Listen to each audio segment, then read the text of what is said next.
Encounter news, अब लेंगे हर खबर की खबर।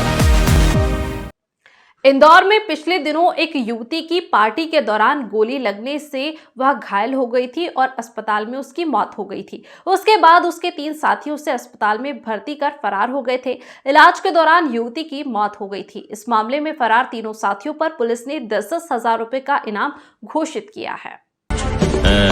कहानी अभी खत्म नहीं हुई है। कलकत्ते में वो चैटर्जी है, मुंबई में वो सिंह है, दिल्ली में अग्रवाल है। सब लाइन में खड़े माल खरीदने के लिए तरस रहे।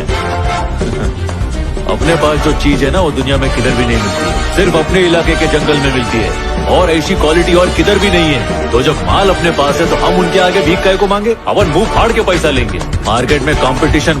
पुलिस की जांच में यह बात सामने आई कि आरोपी ऑनलाइन सट्टा ऐप के जरिए भारत में ऑनलाइन सट्टा संचालित करते थे। शराब पार्टी के दौरान एक विवाद के कारण मुकुल ने भावना पर गोली चला दी थी, जिसके बाद आरोपियों ने उसे गंभीर हालत में अस्पताल छोड़ दिया और भाग गए। अस्पताल में इलाज के दौरान भावना की मौत हो गई थी, जिसमें पुलिस ने महालक्ष्मी नगर स्थित फ्लैट से तलाशी ली, जहां 28 अलग अलग कंपनी के मोबाइल, लैपटॉप, 60 से अधिक बैंक खातों की पासबुक और 50 से ज्यादा एटीएम कार्ड बरामद किए।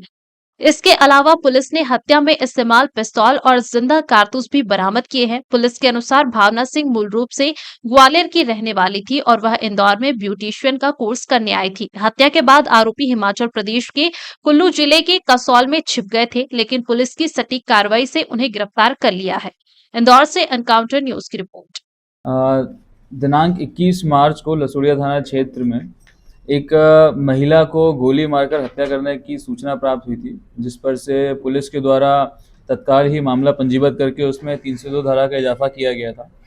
जिसके पश्चात में लगातार ही पुलिस की 3 से 4 टीमें सक्रिय थीं इनके आरोपियों को गिरफ्तार करने के लिए, जिसमें इनिशियली एक व्यक्ति का नाम सामने आया था जिसका नाम आशु यादव था। बाद में तफ्तीश के दौरान में 2 अन्य व्यक्तियों के नाम क्लियर हुए, इनको लगातार पुलिस पकड़ने का प्रयास कर रही थी।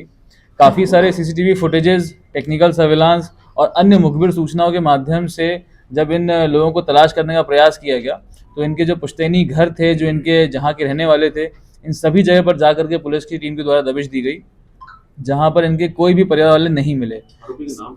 सभी जगह से लोग फरार होने के पश्चात में उनकी तलाश लगातार जारी थी, जिसमें मुखबिर सूचना और टेक्निकल सर्विलांस के माध्यम से जब इनकी जानकारी मिली, तो ये जानकारी प्राप्त हुई कि ये लोग कसौल में जाकर छुपे हुए थे। और जब इनको न्यूज़ मीडिया के माध्यम से मालूम पड़ा है कि इनके खिलाफ में लुकआउट सर्कुलर भी जारी किया गया है और इनको पकड़ने के लिए पुलिस लगातार प्रयास कर रही है, तो ये लोग वापस लौट करके नेपाल भागने के प्रयास में थे। जब पुलिस ने इनको दिल्ली और ग्वालियर के बीच में बाईपास में इनको एम्बुश करके इनको पकड़ा है और इन तीनों व्यक्तियों को गिरफ्तार किया है, जिसमें तीनों के नाम है आशु यादव, उसका भाई है मुकुल यादव और एक महिला है जिसका नाम है स्वास्ति राय। इन तीनों को मुख्य आरोपी के रूप में गिरफ्तार किया गया है। तफ्तीश के दौरान में ये भी जानकारी प्राप्त हुई थी कि कुछ लोग इनका सहयोग कर रहे थे भागने में, उनको भी उनकी भूमिका को देखते हुए इसमें आरोपी बनाने पर विचार किया जाएगा और उनके खिलाफ में भी वैधानिक कार्रवाई करी जाएगी। जब इनसे पूछताछ करी गई तो पूछताछ में इनसे बात सामने आई कि उस दिन 20 मार्च की रात को ये चारों लोग मिल करके एक शराब पार्टी घर में कर रहे थे, जिसमें शराब के नशे में होकर के काफ़ी सारे गाने बजे जा रहे थे। तो गानों की बात को लेकर के कुछ विवाद हुआ, जिसमें आवेश में आकर के मुकुल के द्वारा फायरिंग करी गई थी, जिसमें इस महिला को गोली लगी थी और उसके बाद में उसकी हत्या हो गई, उसकी मृत्यु हो गई थी। इस प्रकार से तीनों की सहभागिता रही है इस हत्याकांड में। जब इनसे और डिटेल में पूछताछ करी गई तो इनसे ये जानकारी प्राप्त हुई कि मुकुल और आशु और इनके कुछ साथी लोग उस घर में एक ऑनलाइन सट्टे का भी काम किया करते थे। इनके घर से हमें लगभग 28 मोबाइल, लगभग 60 से अधिक बैंक अकाउंट के पासबुक, 50 से अधिक हमको एटीएम कार्ड, लैपटॉप्स ये बरामद हुए हैं। एंड इन सभी अकाउंट्स में काफ़ी लाखों की संख्या में जो कैश है वो भी सीज करवाया गया है। इस प्रकार से इनके विरुद्ध में एक और धोखाधड़ी का और ऑनलाइन गैम्बलिंग का मामला पंजीबद्ध भी किया गया है और इसमें भी अलग एक विशेष टीम का गठन किया जा करके इस मामले की भी तह तक जांच करी जाएगी कि इस सट्टे के रैकेट में कौन कौन इन्वॉल्व था और उसमें जिन भी आरोपियों के नाम सामने आएंगे उनके खिलाफ भी वैधानिक कार्रवाई की जाएगी।